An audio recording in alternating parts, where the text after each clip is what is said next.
Hello friends, आपका बहुत बहुत स्वागत है हमारे यूट्यूब चैनल कंपटीशन क्लासेस में। आज मैं आपके लिए टॉप 10 मैथ क्लास 8 लेकर आया हूँ। ठीक है, आज का सबसे पहला सवाल है, एक्स किसी कार का एक चौथाई कार 10 दिन में पूरा कर सकता है। ठीक है, देखिए एक्स एक चौथाई कार 10 दिन में करता है। कितने दिन में करता है? 10 दिन में। ठीक है, तो टोटल कितना करेगा? 40 दिन में, यानी 40 दिन में कंप्लीट कर देगा। अगला है वाई समान कार्य का 40% 40 दिनों में पूरा कर सकता है।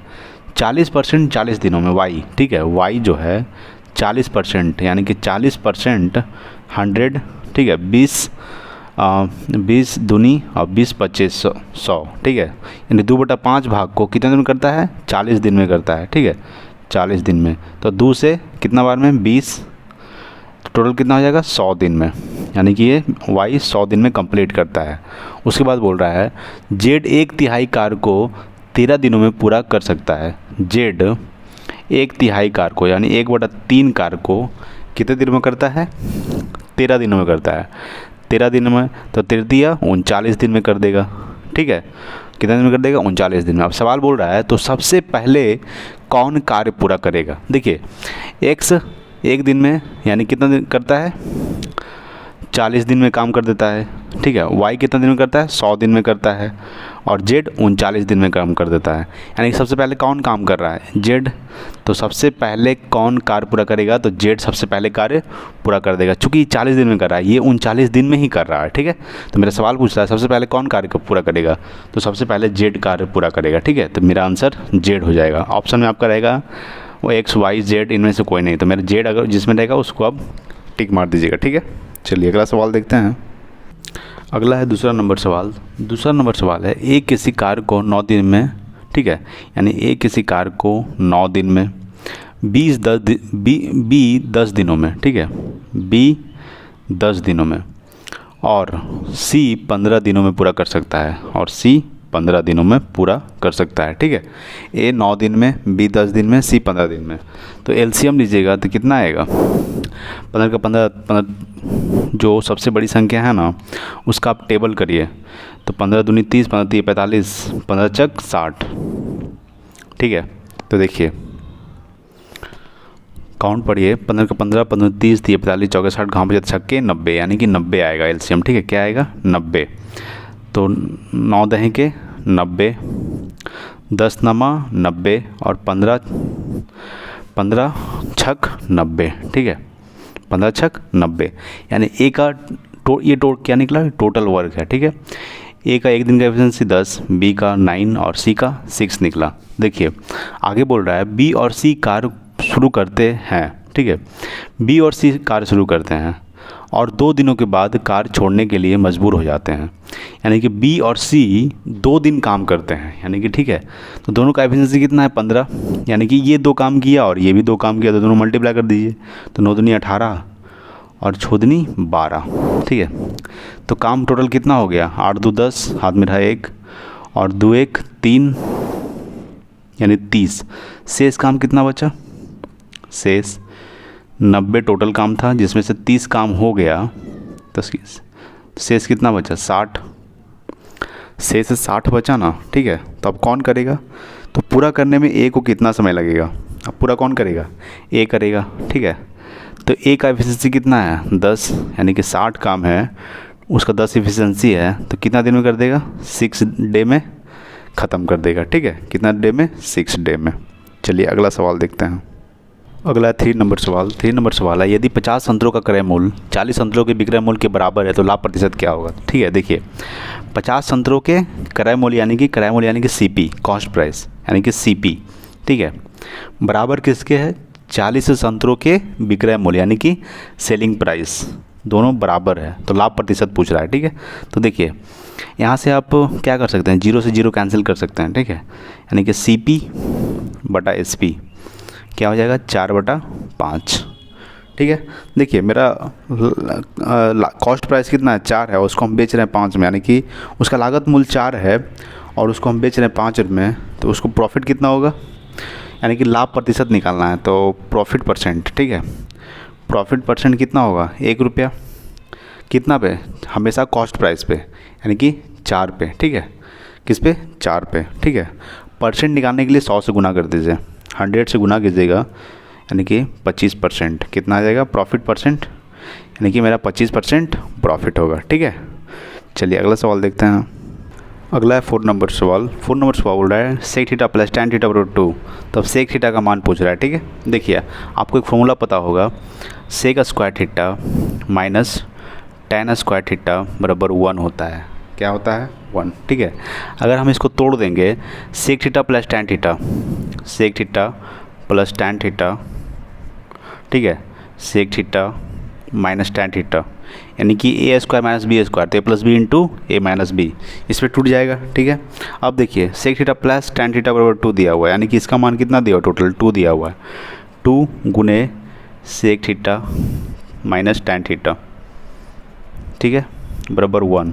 यहाँ से क्या आ जाएगा, sec theta minus tan theta बराबर 1/2 आएगा, ये 2 नीचे आ जाएगा, ठीक है, 2 नीचे आएगा। अब देखिए sec theta plus tan theta बराबर 2, sec theta minus tan theta बराबर 1/2, तो इसको हम इस समीकरण इसको, ठीक है, यहाँ से देखिए यहाँ पे कर सकते हैं आप, यानी कि sec theta plus tan theta plus tan theta बराबर 2 कर सकते हैं। यहाँ पे देखिए tan से tan कैंसिल, तो सेक थीटा 2 सेक थीटा बराबर 1/2 प्लस 2, तो कितना हो जाएगा, 2 दूनी 4 1 5, यानी कि 1/2 प्लस 2 कर सकते हैं, ठीक है। तो क्या हो जाएगा 2 सेक थीटा बराबर 2 दूनी 4 1 5/2 हो जाएगा। क्या होगा, 5/2 होगा ना, हाँ। अब यहाँ पे कर सकते हैं, क्या कर सकते हैं, सेक थीटा बराबर 5/4, ये 2 नीचे आ जाएगा, तो इसमें मल्टीप्लाई हो जाएगा, तो हमको सेक थीटा का मान ही निकालना था, ठीक है। क्या निकालना था, सेक थीटा का मान, तो सेक थीटा का मान कितना आ गया, 5/4, ठीक है। चलिए अगला सवाल देखते हैं। अगला है 5 नंबर सवाल। 5 नंबर सवाल है एक परिवार की आय और व्यय का अनुपात 10:7 है। यदि परिवार का व्यय इतना है, ठीक है, यानी 10,500 है, तो परिवार की बचत क्या होगा, यानी कि सेविंग क्या होगा। देखिए इनकम और एक्सपेंडिचर, ठीक है, कितना व्यय, यानी कि आय और व्यय कितना दिया हुआ है, 10:7 दिया हुआ है। तो यदि परिवार का व्यय इतना है तो परिवार की बचत क्या होगा, ठीक है। देखिए व्यय कितना दिया हुआ है, 10,500, लेकिन इसका व्यय का अनुपात कितना है, 7 है, यानी कि 7 का मान कितना दिया हुआ है, 10,500, ठीक है। कितना दिया हुआ है, 10,500। 7 का मान कितना दिया हुआ है, 10,500, तो हम यहाँ से 1 का मान निकालेंगे, तो कितना आ जाएगा, 7 एकम 7, ठीक है, 7 पचे 35 00, यानी कितना आ जाएगा 1500, ठीक है। 1 का मान 1500, ठीक है। तो क्या बोल रहा है, तो परिवार की बचत क्या होगा, तो यहाँ बचत कितना है, अगर आपके पास इनकम 10 रुपया है, उसमें से आप 300 रुपया 7 रुपया खर्च कर देते, तो आपके पास बचता है कितना, 3 रुपये बचता है। तो हमको बचत पूछ रहा है, तो यानी 1 का मान 1500, तो 3 का मान कितना हो जाएगा, 1500 गुना 3, यानी कि 4500। ये मेरा क्या हो जाएगा, आंसर हो जाएगा, ठीक है। चलिए अगला सवाल देखते हैं। 6 नंबर सवाल। 6 नंबर सवाल है 2 शहरों के बीच बस के किराए में 29:31 के अनुपात में वृद्धि होती है, ठीक है। यदि मूल किराया 725 रुपया है तो किराए में कितनी वृद्धि हुई, ठीक है। देखिए मूल किराया कितना है, 2900 रुपया, यानी कि पहले कितना था, 2900 रुपया, ठीक है। यानी 2900 का मान कितना है, 72/25, तो 1 का मान कितना हो जाएगा, 725 बटा कितना हो जाएगा, 29, ठीक है। तो 725/29, तो किराए में कितनी वृद्धि हुई, ठीक है। तो किराए में वृद्धि कितनी हुई, 2 वृद्धि हुई, यानी 1 का मान इतना, तो 2 का मान कितना हो जाएगा, 725/29 गुना 2, ठीक है। अब यहाँ पे काट सकते हैं, कितना बार में काट सकते हैं, देखिए 29 से 725 कितना बार में कटेगा, 25 बार में कटेगा, ठीक है। तो क्या हो जाएगा, 25 दूनी 50, यानी कि तो किराए में कितनी वृद्धि हुई, तो 50 रुपये का वृद्धि हुआ, ठीक है। कितना वृद्धि हुआ, 50 रुपया, ठीक है। अगला सवाल देखते हैं। अगला है 7 नंबर सवाल। 7 नंबर सवाल बोल रहा है 7 sin square theta plus 3 cos square theta बराबर 4 है, तो sec theta plus cosec theta का मान क्या होगा। तो देखिए 7, ठीक है, देखिए 7 sin square theta plus 3 cos square theta का फॉर्मूला होता है, ठीक है, होता है 1 माइनस साइन स्क्वायर थीटा, ठीक है, आप लोग को पता होगा, बराबर 4। अब यहाँ पे 3 दोनों मल्टीप्लाई कर दीजिए तो 7 साइन स्क्वायर थीटा, ठीक है, प्लस गुना मल्टीप्लाई कीजिए 3 माइनस 3 साइन स्क्वायर थीटा बराबर 4, यानी कि 7 साइन स्क्वायर थीटा प्लस इस 3 को बराबर को ऊपर भेज दीजिए, ठीक है, भेजिएगा तो क्या हो जाएगा, यानी कि यहाँ लिख दीजिए 3 क्या हो जाएगा,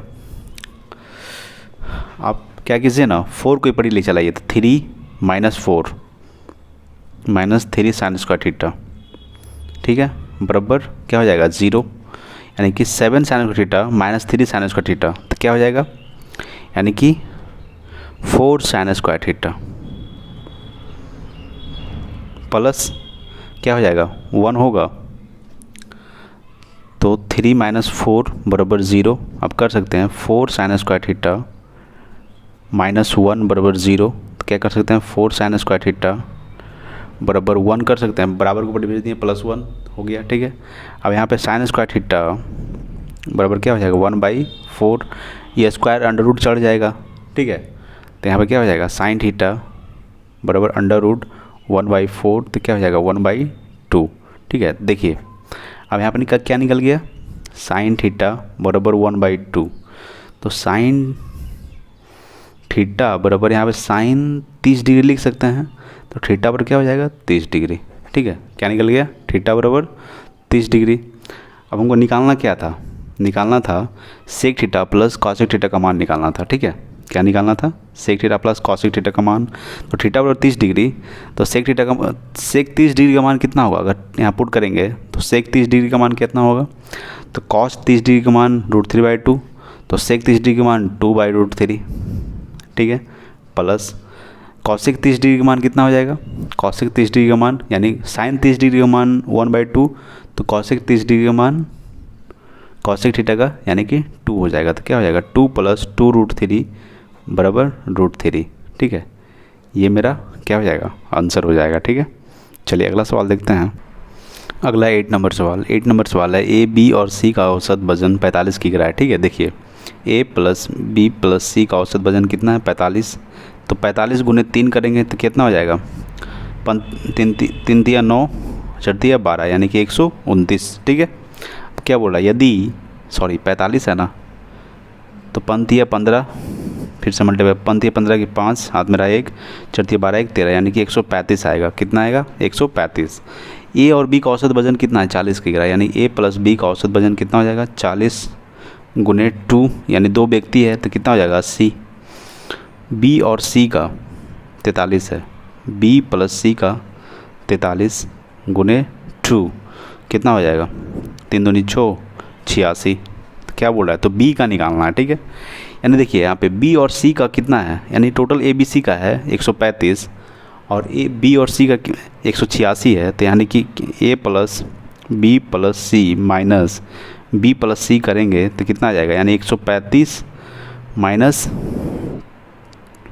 86, तो 15 से 6 गया तो 9, यहाँ कितना बच गया 12 में से 8 गया तो 4 यानी कि 49, यानी सी का कितना निकल गया 49, ठीक है, सी का 49 निकल गया। अब हम यहाँ पे पुट कर देते हैं, यानी बी प्लस सी कितना है 86 है और सी का कितना निकल गया 49, ठीक है, यानी बी प्लस 49 बराबर 86, ठीक है, बी प्लस 49 बराबर 86, तो यहाँ पे बी का निकालिएगा बी का तो 86 माइनस 49, ठीक है, 49 कीजिएगा तो कितना 16 में से 9 गया तो 7, यहाँ कितना बचे 7 में से यानी कि 37, बी का कितना निकल जाएगा 37, यानी बी का वजन कितना है 37, ठीक है। चलिए अगला सवाल देखते हैं। अगला है 9 नंबर सवाल है 30 विद्यार्थियों की औसत आयु 9 वर्ष है, ठीक है। देखिए 30 विद्यार्थियों का औसत आयु कितना है 9 वर्ष, तो यानी कि 9 27 यानी 270, ठीक है। यदि अध्यापिका की आयु शामिल कर दी जाए, यानी 30 विद्यार्थी में एक अध्यापिका की भी शामिल कर दिया जाए तो 30 है तो फिर क्या हो जाएगा 31, तो अब औसत आयु कितना हो जाता है 10 वर्ष हो जाता है, यानी कि 10 से मल्टीप्लाई कर देंगे तो क्या हो जाएगा 310, ठीक है। तो अध्यापिका की आयु का वर्ष में क्या होगा, तो अध्यापिका की आयु क्या हो जाएगा यहाँ पे, अध्यापिका आयु हो जाएगा 310 में से 270 घटा देंगे, कितना आ जाएगा, घटाइए, तो 40 वर्ष, यानी अध्यापिका की आयु कितना हो जाएगा, 40 वर्ष। ठीक है, चलिए अगला सवाल देखते हैं। अगला है 10 नंबर सवाल। 10 नंबर सवाल है, एक परीक्षा में 35% अभ्यर्थी गणित में और 25% अंग्रेजी में अवतीर्ण यानी कि फेल होते हैं। ठीक है, अवतीर्ण मतलब फेल हो जाते हैं।